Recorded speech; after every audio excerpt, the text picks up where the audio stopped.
Hey gamers, Gecko here. If you're an Arxis fan, it seems like Christmas has come extremely early. With the news that Marvel Tokon is going to be at EVO, it seems that the Guilty Gear side of Arc System Works doesn't want to be outdone, and they gave us a very special treat to go through.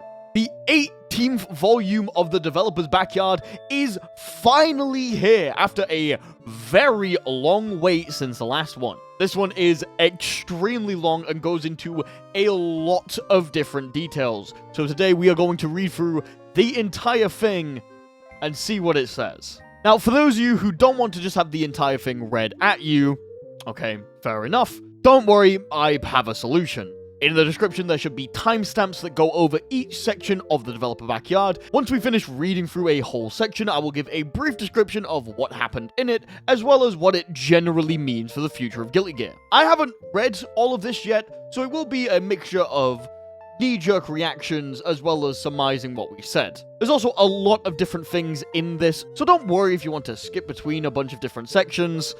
I completely get it. Now, let's get to it, shall we? Oh, hey, I'm in the perfect spot already. Awesome. Hell yeah, dude. That never happens. I normally have to, adjust how I'm sitting, but I'm perfectly here this time. Fuck yeah, dude. Hello, this is producer Miyauchi. As mentioned in the notice regarding data leakage due to unauthorized access, we sincerely apologize to all users who are playing Guilty Gear Strive for the significant inconvenience. In response to this incident, last month, Guilty Gear Strive implemented countermeasures not only against unauthorized access to the network mode using the leaked data, but also against specific mods that were causing actual harm to players. Due to security reasons, we may implement such updates without providing detailed information. We will continue to work diligently to ensure that you can enjoy the game with peace of mind. Now, in this Developer Backyard, we will give you a little glimpse into our plans for the remaining Season 4 updates, and also recap the character updates for Season 4 so far. Future updates include Nintendo Switch Edition Update, Queen Dizzy, Venom, and Unika. This is just the intro. I'm very glad that they did address the security concerns. If you don't remember, there was a massive leak at the middle point of Season 4, around the start of the year-ish. It was so long ago now that it's just been a fact of life that I've had to deal with. A lot of things were leaked, and there was massive security concerns about the game. However, Arxis actually, on their part, seemed to work diligently and made sure that these leaks didn't negatively affect anyone's computers. They've had to deal with a lot of security problems in the past. If you remember back in Season 1 and 2, Hackerman was a massive problem that plagued the game. So they seem to be working towards making sure that this isn't as much of a problem. I imagine with them working on Marvel Tokon in seemingly the same engine, they've been forced to patch up these security concerns, because if a Marvel product came out with these problems, ooh, they would not hear the end of it. But still, it's nice to see them actually addressing these things and seemingly working on it. Future update. First, we apologize for the long wait for updates regarding ranked mode, which was announced for implementation between June and August.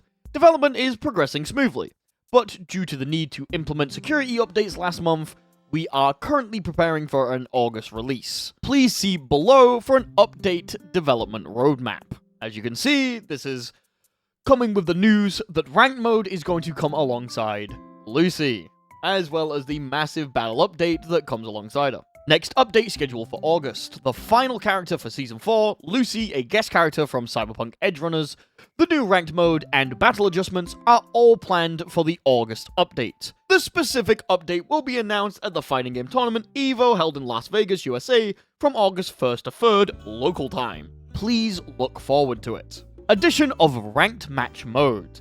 This feature is a mode where players of similar skill can be randomly matched for battles, similar to previous titles. Here are the differences compared to the existing ranked tower. We have a little table here that talks about ranked mode and what it's going to do compared to ranked tower. So to begin with, the matchmaking method is going to be random without going through a lobby, compared to the ranked tower in which you go and fight against someone. Your matchable opponent is someone of the appropriate rank instead of someone who's just in the lobby.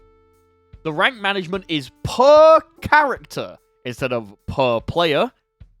Yes. The rank tiers go from Iron 1 to 3, to Bronze, Silver, Gold, Platinum, Diamond, and Vanquisher, compared to the Floor system, which has a lot less variance.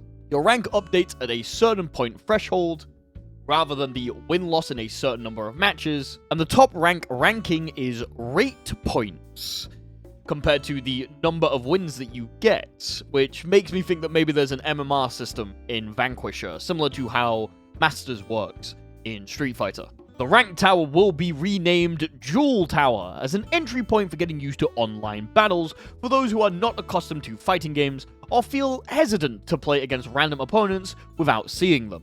The tutorial for the first time play of the network mode will continue to guide players to the tower as before. The tower has a demotion protection function, where players will not drop below a certain floor if they perform specific actions like Psych Burst or Wall Break. Additionally, the rank assigned floor is assigned to the player, not to the character, making it easier to avoid intentionally lowering one's rank to fight players in lower ranks, so-called beginner hunting or smurfing. We hope it will serve as a stepping stone, which you can play as a casual mode, to find opponents close to your skill level, and then start rank matchmaking once you gain some confidence. After a review of the tower's role, the Celestial Floor will be changed to Floor 11. It functions as a normal floor above Floor 10, as the Celestial Floor challenge has been removed. Therefore, while previously only players who have achieved the Celestial Floor challenge or had qualified to challenge it could enter the Celestial Floor, it will now be the topmost floor accessible to all players. Holy shit, Celestial is dead! Oh, thank fuck. Celestial is finally dead. Yes! I hope they don't change the aesthetics of it. I do like the Celestial Floor, but like, holy shit, thank fuck. We will provide further update details in the August update. In conjunction with the rules change to the tower, players whose current assigned floor is the Celestial Floor will be forcibly assigned to Floor 10. The monthly Celestial Floor ranking and rewards will be handed out as before. However, if your assigned floor is not Celestial, victories achieved in the Celestial Floor will no longer be counted towards the Celestial ranking and rewards. Therefore, players aiming for the top rewards in the August monthly Celestial Floor ranking will need to raise their assigned floor to Celestial Floor after the update. Please be aware of this in advance. I'm not quite sure what this means. Let me reread it for a sec. So I think this is just addressing like auras and stuff, saying that if you want to get the aura, make sure you get it in August because it's going to be the last time that you can get it. Basically. Ranked match is character specific, making it a mode for players accustomed to fighting games who want to test their skills with each character they use. Ranked match will begin with 10 placement matches to determine the appropriate rank. Based on win-loss of their placement matches, the most suitable rank will be assigned to the current character. If your highest ranked character is at Vanquisher rank, you will start at a set rank even if you lose all of your placement matches when starting ranked match with another character. This system makes it easier to avoid unintentional smurfing. Big fucking brain! Any clearly intentional manipulation of ranked or assigned floor and resulting beginner hunting or smurfing is a violation of the end user license agreement and hinders healthy gameplay. If you encounter such behavior, please report it through the game. We will take action from the management side to foster a healthy online environment. No smurfing videos. No fucking smurfing videos. If you do that, you're gonna get banned. Battle balance adjustments. Let's discuss some of the upcoming changes. We plan to make adjustments along the following lines for universal game mechanics that have brought up concerns. Revise the properties of Wild Assault. The plan is to reduce the utility and dependence on Wild Assault. Revise the effects of Guard Crush. The plan is to make it easier to deal with. Yes. Revise the specifications around the risk level. We are aiming for the adjustments where a small amount of accumulation no longer easily leads to high damage compared to before. We do not plan to strengthen alternative systems or add new systems as a result of these revisions. Individual character adjustments will be made based on the revisions of these universal mechanics. So that's already a lot, and you can't see it, but we're not even like a quarter of the way through this article. Like, we have a lot to go through.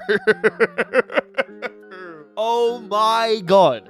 So, to begin with, Ranked has a semi-confirmed release date, as it is going to release alongside Lucy. That also means that Ranked Matchmaking is going to release alongside the new balance patch, so it is going to be fucking pandemonium the moment that Ranked Matchmaking comes out. Ooh, I'm excited. This also means that the Celestial Floor is going to be removed and simply replaced with Floor 11. This is a change that I'm a bit weird feeling about. I hope it still keeps the aesthetic as the highest floor.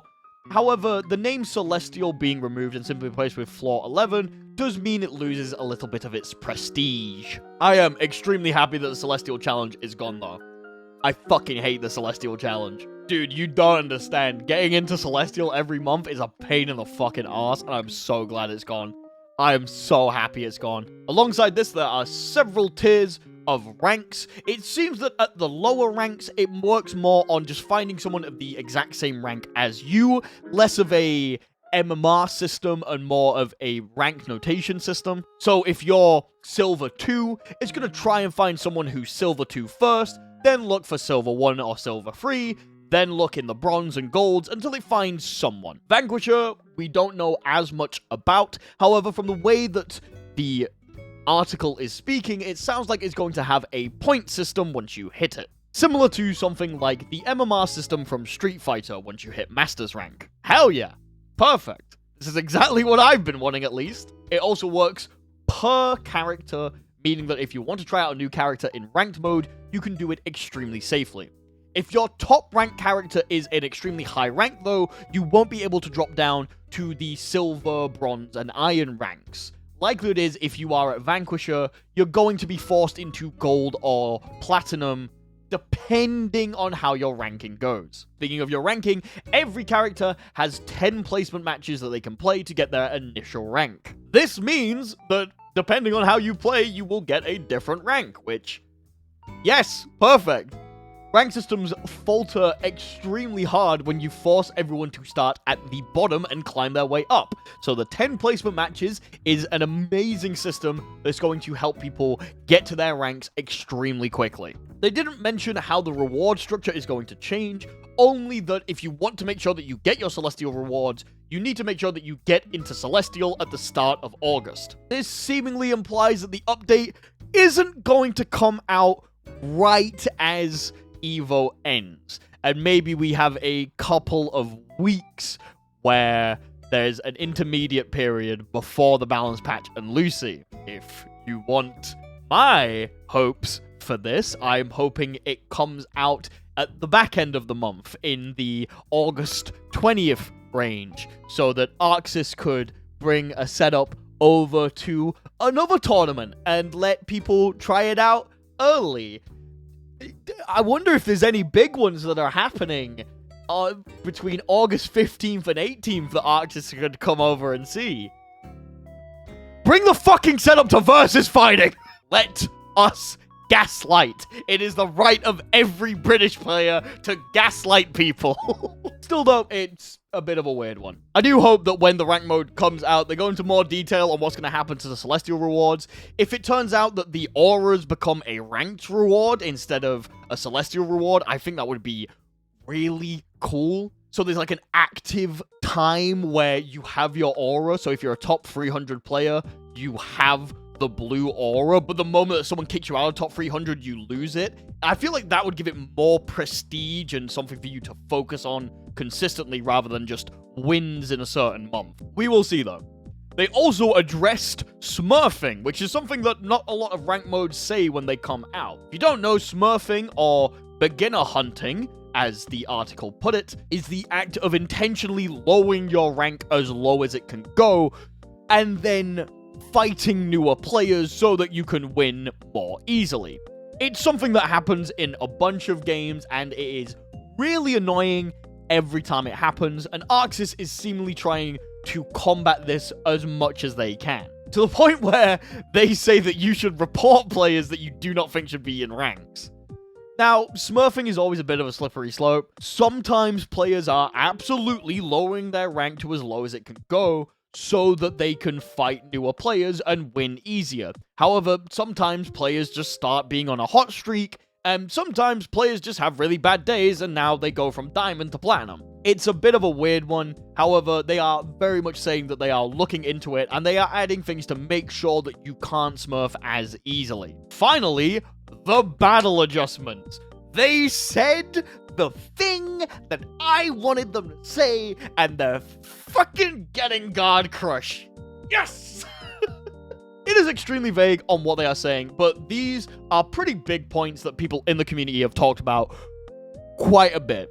Wild Assault has been a very controversial mechanic since it has been added, and a lot of people have brought up the point that the older characters don't interact with it as well as the newer characters, and some characters are required to use Wild Assault at every opportunity. See someone like Testament. So them addressing that they're going to look how it works is very nice. Guard Crush. Yes! Yes! Yes! Yes!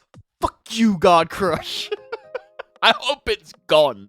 I hope in its current state it is gone. Like, that's my personal hope. The risk level is an interesting one. I think this might be something that the development team has noticed, and the players have sort of gone past a little bit. There are times where you put someone in a small block string and they build up a little bit of risk, but then the combo that you do afterwards, because the first couple of hits are unscaled, does a shit ton of damage. So I'm sure the developers are looking into this and finding ways to adjust it. No mention of health, which is a little bit concerning. The way that health and burst interact in the current state of the game means that higher health characters are just better than lower health characters. I do hope this is something that's actually addressed in the patch notes, but we will see. So far, extremely good. Amazing news on Ranked, a little bit of an idea of when it might be coming out in August, and the fact that we know that it's coming alongside Lucy and the balance patch. Don't worry, you don't have to deal with the current iteration of the game in Ranked. You're probably going to have to deal with a worse one. Nah, I believe them. Joke. That was a joke. I'm sure that whatever balance patches they make, it'll be fine. Hopefully. The Nintendo Switch Edition. We sincerely apologize for the long wait regarding the update of Guilty Gear Strive Nintendo Switch Edition. Venom, Unika, along with Lucy, are all planned for an update in the fall of 2025. Development for the Nintendo Switch Edition involves porting the character after completion, followed by sequential optimization and processing load reduction. The fall 2025 update is expected to bring up to speed with the latest version, including not only playable character additions, but also digital figures, balance adjustments, and rank matches. Additionally, we are addressing issues where text is difficult to read in some languages. Please look forward to the update. Sorry, Switch players. It is a bit of a weird one. The Switch Edition is literally cornered off from the rest of the Guilty Gear games. So, like, if you play on PlayStation or Xbox or PC, you're all playing the same version of the game with crossplay, but the Nintendo Switch Edition doesn't have access to that. The only people that can fight on Nintendo Switch are other players who are also on a Nintendo Switch. I think this might be because of how Nintendo does their servers, or like their cross-licensing things, and also the fact that there's probably a lot of optimization going on under the hood that might just make it incompatible with the other versions of the game. It is a bit of a weird one, but I'm glad that they are giving a release window for the newest characters. I've seen a lot of people who bought the Switch version lament about how they're not able to play on the current version of the game. So this is a bit of a condolence from the team. Still though, nice to see. I thought maybe here we'd hear something about a potential character after Lucy, since the fall is quite a bit away from the summer, but I guess they don't want to show their hand too early if they do have anything. Anyway, on to the character bios. The luminous wings guiding the path. Queen of Compassion in full bloom. Queen Dizzy. Ease of use, 3 stars. Battle type, unique. Name, Dizzy. Her height is 167 centimeters, or 5'5". Her weight is 56 kilograms, or 124 pounds. Her blood type, undetermined. Her birthday, December 25th, Christmas. Her hometown is unknown. Her hobby is grooming her wings. She likes everyone she can call family, and those who helped her in the forest. She dislikes conflict. Her affiliations are formerly the Jellyfish Pirates, and currently the Vialtia Kingdom. No mention of Illyria, which I guess Illyria might fall under the Vialtia Kingdom. My lore on Guilty Gear is a little bit rustier than I thought it was. A half-gear born between gear and human. Although she once distrusted humans, meeting many kind people gradually helped her overcome those feelings. Sincere and pure at heart, she loves nature and humanity, despising conflict. For a time, she lives in hiding, in the Forest of Demons, after an elderly human couple takes her in.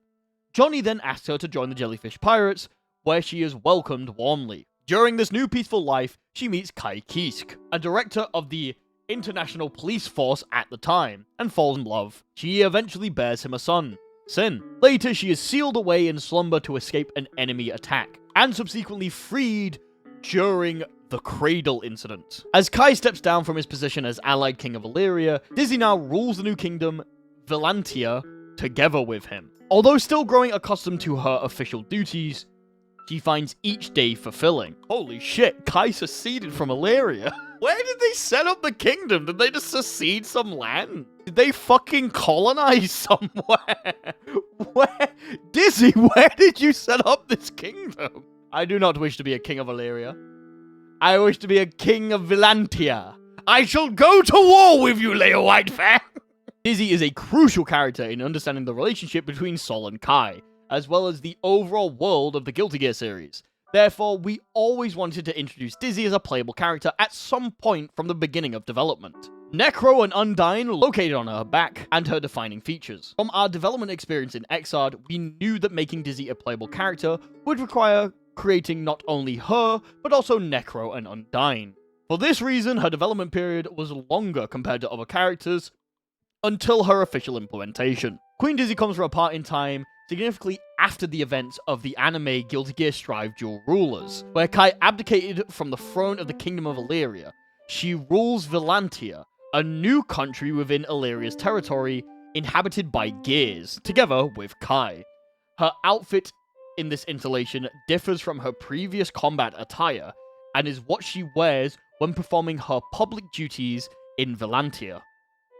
The Valantian crest on her costume depicts a dove carrying wheat, symbolizing peace and prosperity. So, like, he seceded from Illyria to create a nation within it that is primarily made of gears. So, I assume he's, like, working with, like, Dr. Paradigm and his, like, gear colony, I guess. Interesting bit of lore. Even as a queen, Dizzy still dislikes conflict. However, instead of being protected by Necro and Undyne as before, she now wields her power with her own will to protect the people she cherishes. The newly added Ice Field, Mikkel Sword, and Wings of Light are special moves that represent Dizzy's growth. Ice Field is a follow-up available after I use this to catch fish. It spreads across the ground, affecting the movement and momentum for both players. It triggers a follow-up hit when knocking the opponent down, opening up combo potential when used well. However, it also affects the user, making it a double-edged sword. Mikkel's sword is one of Justice's signature technique. Oh no, they brought her up! As Justice's daughter, Dizzy could use this move in the Guilty Gear XX series as part of her EX version moveset. In this installment, Mikkel's sword has a visual appearance that more closely resembles Justice's. Wings of Light was a technique with immense attack power exclusively used by the gold CPU Dizzy in the Guilty Gear XX series. In this installment, once activated, it possesses incredible power that depletes the opponent's health within its area of effect. However, it takes a significant amount of time to activate. Furthermore, while Wings of Light is active, the tension gauge will decrease over time, and its effect will end when the gauge is empty. Therefore, considerable skill is required to master it. But it can create unique match developments. They brought up Justice! Stop it, Arx, it's bad. Bad. Unrelenting pursuer in the dark of night. Deep purple billed phantom. Ease of use, 1 star. Battle type, zoning. Name, Venom. Height, 179 centimeters. 5'11". Weight, 66 kilograms. 194 pounds. Blood type, A. Bakery opening. That's good, apart from his birthday. Bakery opening May 16th. Origin, fucking England way! Go on, Venom, fucking make them pastries, go on, fucking way, lad. Put them fucking balls in the hole, you know what I'm fucking saying? Pop that Venom Bakery and get myself a fucking pasty way. Values, Zardo. Compassion. Milia when she's with Zardo. The townspeople. Dislikes, blood. Anyone who could wrong Zardo. Milia, unsorted trash. Affiliation, Underside Bakehouse. Weapon, pool cue. He is a gentle and honest man who can barely bring himself to lie. There is a rigidity to his speech that suggests he favors reason above everything else, but in fact, he places high importance on emotion, empathy, and humility. During the battle with Bedman, the leader of the Assassin's Guild, Venom, dies to the outside world. After Robokai saves his life, he attempts to fund his repairs by taking any work he can, until Zato gifts him ownership of the store where he opens his bakery. Through his new life as a baker, Venom learns of a new and unfamiliar battle. He grows fond of the town people who fight not to take the lives of others, but for their own pride, and swears to protect their battlefield. And so begins his new battle. Baker by day, mysterious Punisher Phantom by night. Side note, I really like the direction they took Venom, where he's just sort of become a vigilante now.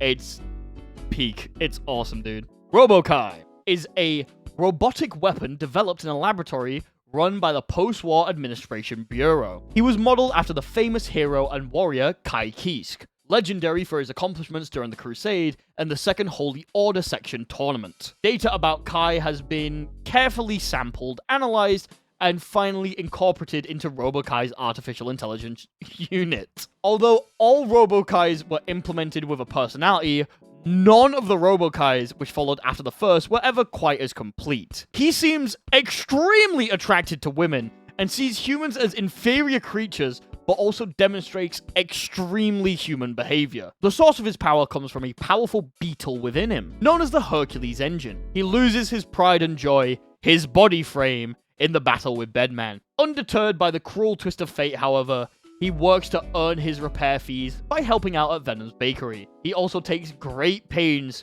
to look out for Venom while he fights for justice, making himself a worthy partner. I can't believe he turned into a fucking easy bake oven. Venom's background in the previous Guilty Gear Xrd series story is that he left the Assassin's Guild opening a bakery, and is earning money for Robokai's repairs. However, instead of everyday baker Venom, he fights as the mysterious vigilante Phantom, in an outfit which mirrors changes for his personal attire. Initially, there was an internal proposal to release the character under the name Phantom. However, while he intends to conceal his identity, it's quite obvious to the other characters. With this in mind, we decided to display his name as Venom in the end. I kind of wish they went with Phantom, not because it's not obvious who he is, but because it's like a rebirth, you know? I feel like him calling himself Phantom in every interaction he has would have been a really nice metaphor about how he's shedded his own skin and become a new person who fights to protect instead of fights to kill. I do understand it, though. Like, I get it. I hope that if they make another Guilty Gear and Venom shows up, I kind of hope he has the name Phantom. Just because, like, we're more used to it now as well. Like, if you said, oh, it's Phantom, most people would probably know what you mean. And even though you could just go, it's Venom, his name's Phantom now, and they wouldn't give that much of a fuck. Battle design. Venom is known for his unique battle design, as he attacks using cue balls, which can change trajectories when colliding with one another. We aimed for a Venom unique to Guilty Gear Strive, incorporating elements such as his signature Billard gimmick, with the ability to cancel his normal attacks after striking a ball with them, just like when connecting with an opponent. His ease of use is 1 star, making him a technical character, a rarity since Asuka. Yeah, I think all Season 3 had like pretty easy to use or middling characters. Similar to his instant kill move, Giga Machina system from Guilty Gear Xrd, his command grab, Triumbaka, turns the opponent into a ball. They can be struck. As shown below, each character's ball has a unique appearance. I love this little detail. It's so good. Look at fucking Johnny's. Oh, you clearly don't own an air fryer ass smirk. Look at this face. Oh, they're so funny, dude. I love them. Where's Geo? There she is. Fucking Geo making the goddamn pouty face. Girl, you're in a life or death situation and she's fucking mewing at you. Like, come on! Incidentally, Robokai, who accompanies Venom, makes a dashing appearance in Venom's ground throw and Dark Angel to attack. And also appears in victory animations, showing that he is a good partner to Venom. Robot Yowie. Untarnished resounding thunderclap. Trick weapon wielding super rookie. Unika! Ease of use, 5 stars. She's piss easy. Battle type, balance. Name, Unika. Height, 167 centimeters, or 5'5". Weight, 59 kilograms, or 131 pounds. Blood type, unknown. Birth date, March 5th. Origin, unknown. Hobby, seasoning. Values, family, and her favorite jacket. Dislikes, dog! We gotta change that one. And octopi. I wonder if Ray's been fucking with Unika. And that's why she doesn't like dogs. Because Ray's been, like, doing shit to her. That'd be quite funny. A girl from the future after the destruction of the Second Crusades. Daughter of Kai and Dizzy, she inherits gear blood like her brother Sin. In the ruined future, Nerville discovers her, while still inside her egg, and raises her to faithfully follow his orders. She travels to the past from the future where mankind is on the brink of extinction, convinced by Nerville that this is how to save the world, and engages Sol and others in combat. Her feelings begin to waver after meeting Sin and Bridget, leaving to her parting ways with Nerville. She teams up with Sin and the others to thwart Nerville's attempted invasion. Aware that her origins leave her unfamiliar with the world and humanity, Unika sets off under supervision of the United States. Through many encounters with others during her travels, she learns of peace and herself. She decides to use her power to ensure people like her future self do not come to be. After her long journey, she refuses the offer to stay with her family in Valentia. Instead, she asks the United States, which have been monitoring her, to place her under their control. Although Venom wants to accept the request, Gold Lewis and the rest of the staff oppose his decision, given her history as a terrorist. With the support of Striper, however, she eventually manages to secure a position as presidential bodyguard trainee. Striper? I don't recognize that. She is allowed to handle missions on her own, although the United States constantly tracks her using magic. As she comes from a wasteland of a world, she has equal or superior survival experience to Sin. Her clothing is mostly mass-produced garments, provided by shelters in the future world. However, her jacket is the final present she received from someone who showed her kindness. The jacket does bang, to be fair. Unika's first appearance was in the TV anime.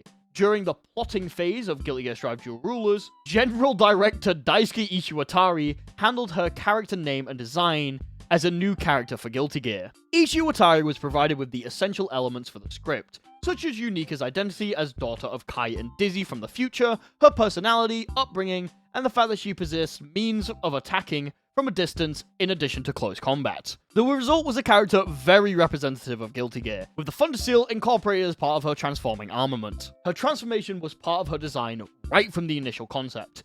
An unexpected addition. Unfortunately, not all elements covered in rough sketches could be incorporated into the anime. They were instead unveiled in Guilty Gear Strive. Oh, so this kind of implies that Daisuke dropped the transformation on them. Guys, I got it. What if she gets long hairs and use the Thunder Seal? And I'm like, oh, that's great! That's awesome! Fuck, we didn't write that! I like it though. I really like her transformation. I wish she did it in the anime. It's so upsetting she doesn't. Initially, the name Unika was given to her by Kai and Dizzy before her birth. She has many undisclosed settings, but we hope to have an opportunity to reveal them someday.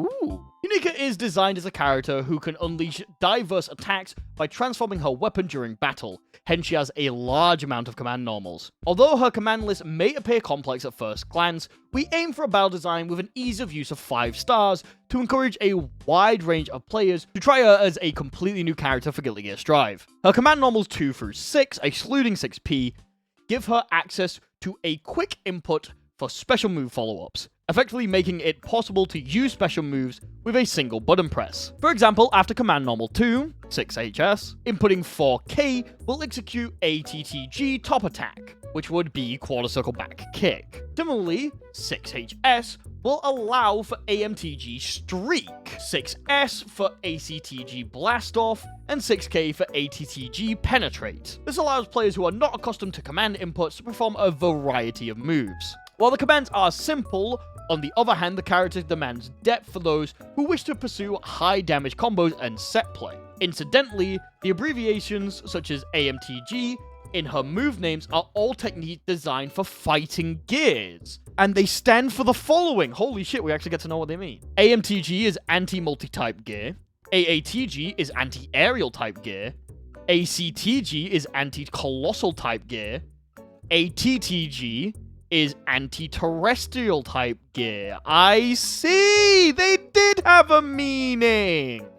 Ah! Cool. Awesome. I will say, the thing I really like about Unika is, yes, she is very simple. Do not get me wrong, as someone who's been playing a shit ton of Unika, she is super simple to, like, understand. But the depth comes not from the fact that her moveset is simple, it's from the fact that if you really want to get the most out of it, you have to do an added layer to everything.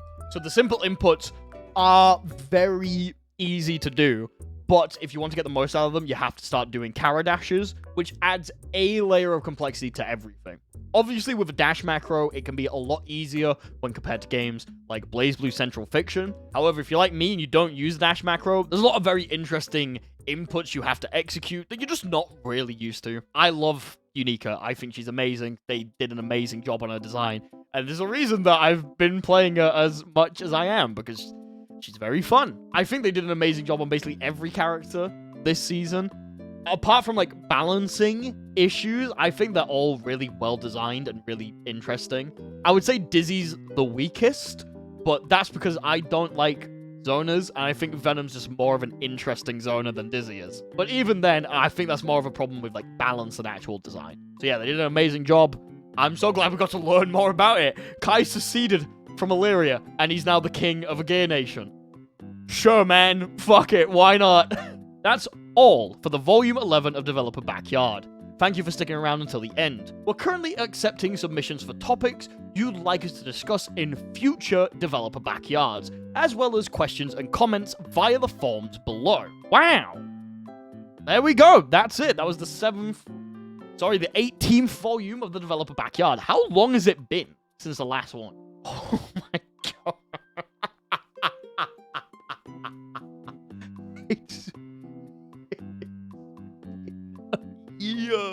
It's been one whole year. Better late than never, I guess. I love the Developer Backyards. I'm so glad we got another one. Holy shit, it's been a year. So to recap everything, Rank Mode is going to be coming out alongside Lucy. They're going to be removing the Celestial floor and replacing it with just Floor 11. They're going to have a massive balance patch in which they focus on Wild Assault, Guard Crush, and Risk as just some of the things that they use. Any characters that are majorly affected by this are going to have individual changes to accustom with it. I imagine this means, unfortunately, things like Gold Lewis buffs, since his entire kit revolves around Guard Crush, but I also think just removing it from him would make him a balanced character, but that's just me. The rank system works off of ranks, obviously, but once you get to Vanquisher, it seems like you get an MMR-type system in which you have certain points depending on how much you win. Ranks are per character, and there are placement matches that you need to get into. But if you want to make sure that you get a Celestial reward, August is probably going to be the last chance that you can do it. This also implies that the patch and rank mode may come out late August rather than early August, since why would you tell people that you have to get into Celestial before it's gone when Celestial Reset is the day that EVO starts? There's also a lot of news on the characters. The Switch version is getting updated in the fall, and we have things to chew on until EVO, which is just a week away. 1 week away before the big news that they promised. I am super fucking excited. I am mad hype. Let me know what you guys thought about the Developer Backyard in the comment section below. Let me know how you feel about the rank mode, about the things I said about the characters, or just about how you're feeling today. Thank you all for watching. I'll see you all next time. Bye-bye!